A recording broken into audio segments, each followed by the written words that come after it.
हरेक घरले ढुङ्गा किन्नु पर्ने अवस्था छ जडा उयो हाम्रो बर्खायाममा हो कि न छ कि छैन यो भएको कुरा कारणले गर्दाखेरि चाहिँ बोर्डिङ खन्ने कुरामा चाहिँ यो बोर्डिङ जति पनि हामीले खन्छ नि भोलि भविष्यमा तपाईँ हाम्रो वंश अथवा पछि आउने सन्ततिहरूको लागि चाहिँ यो चाहिँ एकदम श्रापै हो किनभने भोलि भूमिले उब्जनी दिँदैन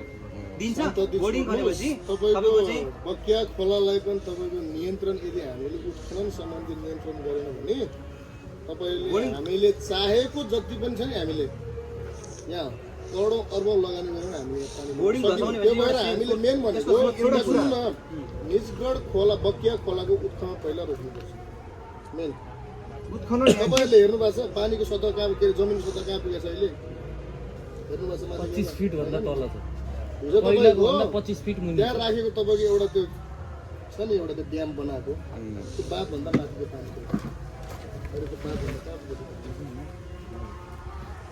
त्यही तरिका हो भने तपाईँले अझ 1 वर्ष 2 वर्ष 5 वर्षसम्म फेरि तपाईँको 15 मिटर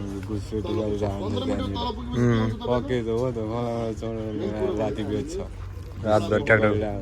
मोहन भन्दा अहिले पनि दिगो अध्यक्ष हल्लाइ त होला नि हैन हामीले हैन त्यही पनि मान्छेले गिटी बल्ल चोरी चकारी गरेर यसको लागि केही आवाज उठाउनु पर्छ गरौँ भनेको चाहिँ फेरि